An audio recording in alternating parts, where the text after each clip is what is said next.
The Honorable Rene Luisco has 2 minutes to explain her vote. Thank you, Madam Speaker. Madam Speaker, bumoboto ang kabataan ng no sa House Resolution number 746 na nagpapanukalang ibasura ang impeachment complaint laban kay Pangulong Bongbong Marcos Jr. Sa inendorsong impeachment complaint na kinatawang ito, matapos ang pag-aaral ng hawak nating ebidensya, may 3 acts na nakita tayong pagtataksil sa tiwala ng publiko. Una, ang pagbuo at pagpapatupad ng iskema ng korupsyon sa anyo ng BBM parametric formula bilang opisyal na mekanismo ng alokasyon ng pondo para sa flood control projects at iba pang infrastructure projects na pabor sa interes ng leadership.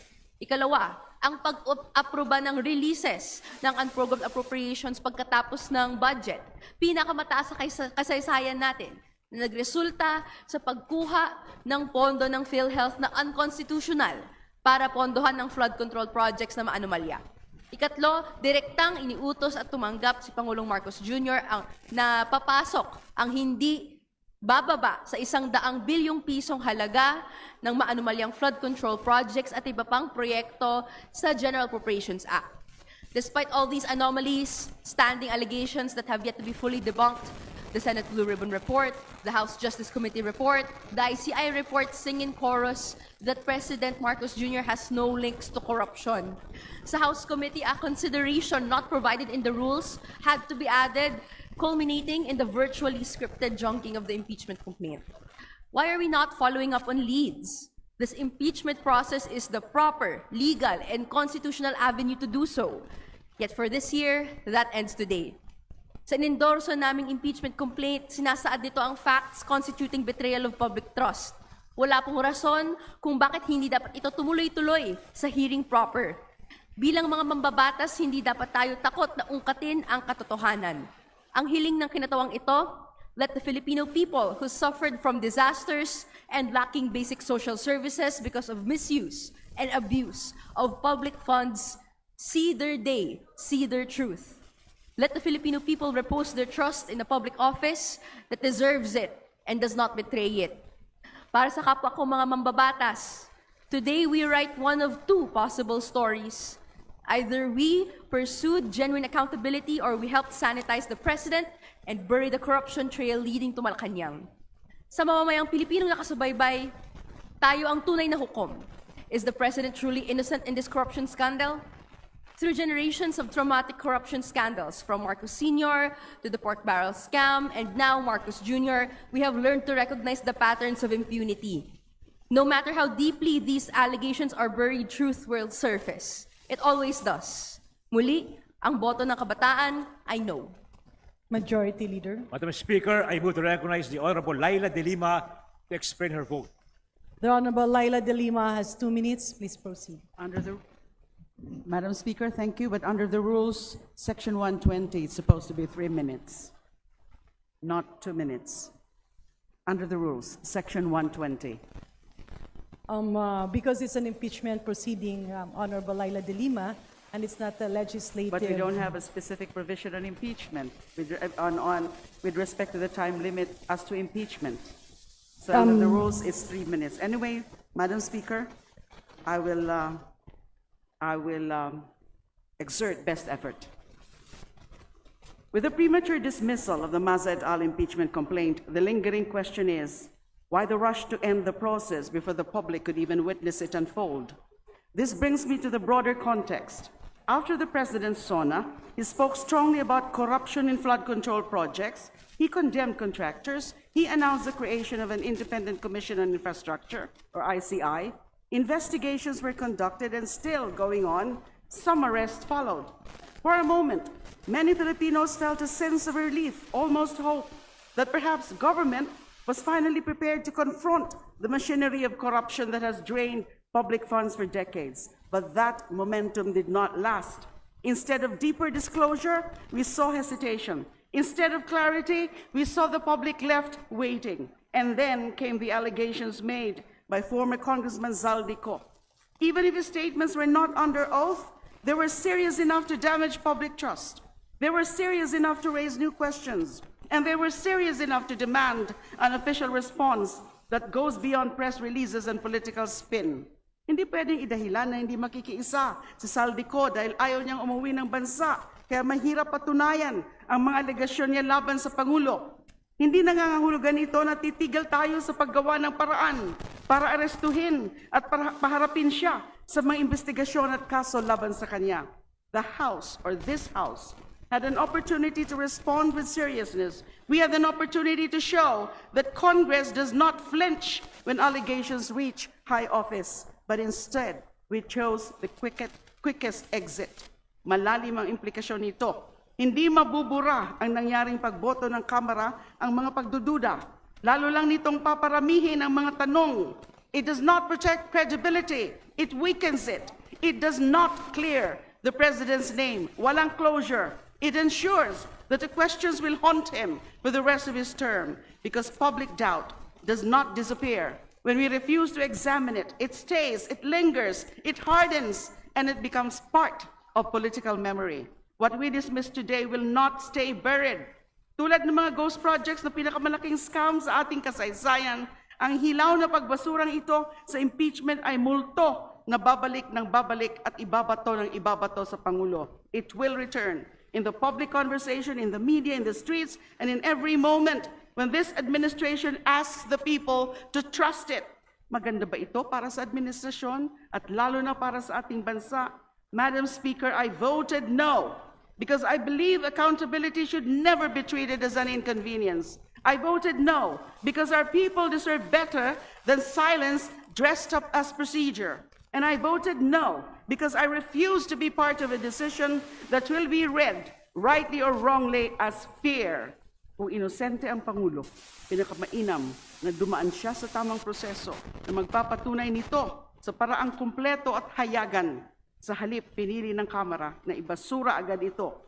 Nang dumating ang mabibigat na paratang laban sa Pangulo, yumuko at pinalampas lang ito ng Kamara. Is this the legacy we want to define this House? That's why, Madam Speaker, I voted no. Thank you very much, Honorable Laila de Lima, Majority Leader. Madam Speaker, I move to recognize the Honorable Sara Jean Elago to explain her vote. The Honorable Elago has 2 minutes. Please proceed. Ang boto ng Gabriela Women's Party ay no sa House Resolution number 746. Naninindigan ang kinatawang ito na ang Masa et al. Complaint ay sufficient in substance. It is clear in the House Rules of Procedure in Impeachment Proceedings that the requirement of sufficiency in substance is met if there is a recital of facts constituting the offense charged and determinative of the jurisdiction of the committee. Malinaw na inilahad ng Masa et al. Complaint ang mga impeachable acts ng Pangulo at kung bakit ito naging betrayal of public trust. Una, ginamit ang baseline balance managed parametric formula upang pamahalaan at kontrolin ang pamamahagi ng bilyong pondo para sa flood control at infrastructure projects. Ang formula na ito ang nagbigay daan sa sistema ng allocables kung saan pinapayagan ang mga mambabatas at iba pang government officials na pumili ng mga proyekto batay sa naaprubahan na budget. Tiniyak ng formula na ito na may kickback mula sa mga malalaking proyekto ng gobyerno. Pangalawa, tanging ang Pangulo lamang ang may kapangyarihang maglabas ng unprogrammed appropriations at inabuso niya ito. Inilaan niya ang 213.8 billion standby funds, kabilang ang 111 billion na napunta sa flood control projects upang pondohan ang mga proyektong napili ng priorities of leaders. Pangatlo, personal at direktang inutos ng Pangulo ang insertion ng at least 100 billion na flood control at iba pang infrastructure projects sa 2025 General Appropriations Act. Kaugnay dito, may tatlong magkakahiwalay na ebidensya ang direktang nag-uugnay sa Pangulo sa kickback schemes. Matapos masiwalat ang mga anomalies sa corruption, hindi pa rin winakasan ang pork barrel system ng allocables, hindi inalis ang unprogrammed appropriations sa GAA, at wala pa rin investigasyong nagaganap sa lahat ng mga sangkot na opisyal. Nakakadismaya na hindi nakita ng mayorya na sufficient in substance ang Masa et al. Complaint sa kabila ng malinaw na paglalahad ng impeachable acts ng Pangulo at kung bakit ito betrayal of public trust. May sapat na ebidensya at batayan para magkaroon ng investigasyon na may kinalaman ang Pangulo sa bilyong-bilyong pangurakot sa ating bansa. Ito ang tama sanang pagkakataon upang ipakita na walang sino man, kahit ang pinakamataas na opisyal ng bansa, ang nakakaligtas sa pananagutan pagdating sa korupsyon. Kaya, Madam Speaker, Nais ng taong bayan na pagbabago sa bulok na sistema, nais ng mamamayang Pilipino ng tiyak na pananagutan mula sa mga nagnakaw at patuloy na nagnanakaw sa kaban ng bayan. Habang ang mga mastermind ay nalulunod sa bilyong pisong nakurakot mula sa flood control projects, nananatili pa ring lubog ang bansa, lubog sa pagbaha tuwing may pag-ulan at bagyo, lubog sa mga bayarin at pang-araw-araw na gastusin dahil sa mahal na bilihin, lubog sa pagdadismaya dahil ipinagkait sa taong bayan ng pagkakataong mapanagot ang nasa tuktok matapos ibasura ang impeachment complaint na ito. Habang lubog na lubog ang mga Pilipino sa tindi ng pang-ekonomiyang krisis sa bansa, malayang nakakalangoy ang mga kurakot na big fish sa kaban ng bayan. Sawang-sawa ng taong bayan sa kawalan ng hustisya at pananagutan, hindi matitinag ang malawak na hanay ng kababaihan at mamamayan na sawang-sawa na rin sa bulok na sistema. Hindi man pinakinggan sa bulwagan ng Kongreso, lalakas at lalawak ang panawagan sa labas nito. Maaari mang patayin ang isang impeachment complaint, ngunit hindi kailanman mapapatay ang galit at paghahangad ng sambayan ng Pilipino para sa hustisya at pananagutan. Majority Leader. Madam Speaker, I move to recognize the Honorable Marcoleta to explain his vote. The Honorable Marcoleta has 2 minutes. Please proceed.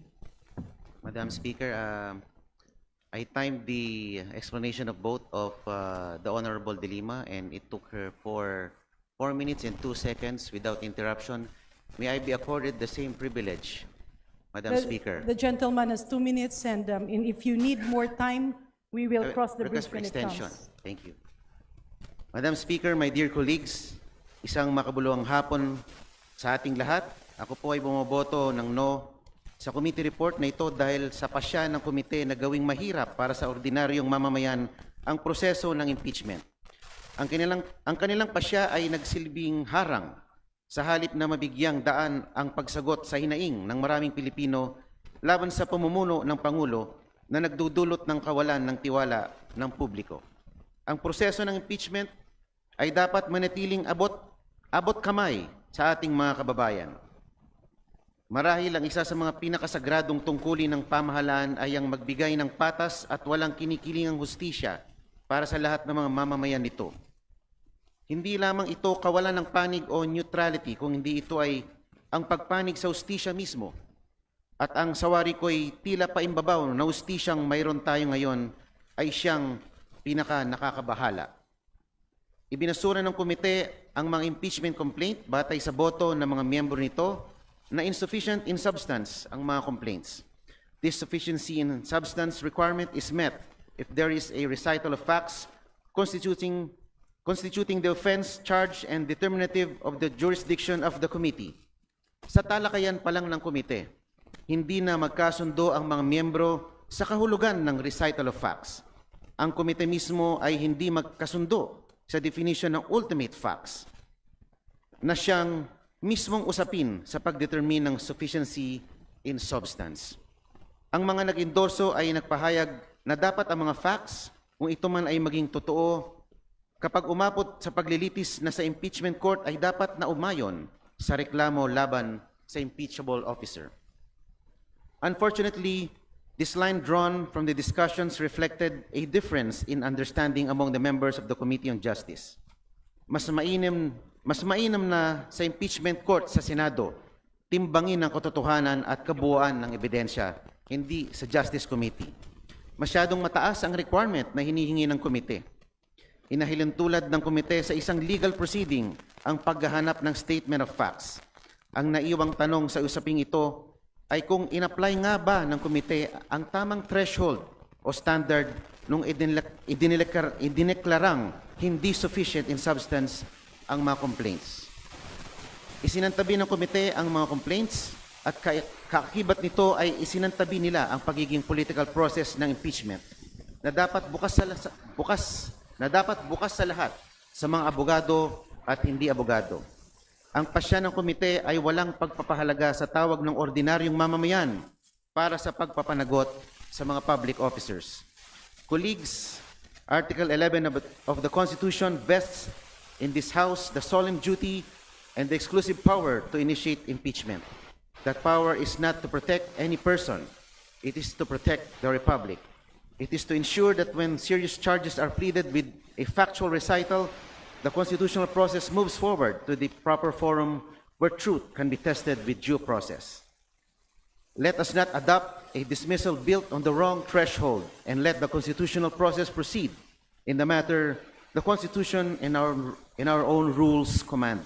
With this, I vote no on this committee report. Maraming salamat po, Ginang Speaker. Majority Leader. Madam Speaker, I move to recognize the Honorable Antonio Tino to explain his vote. The Honorable Tino has 2 minutes. Please proceed.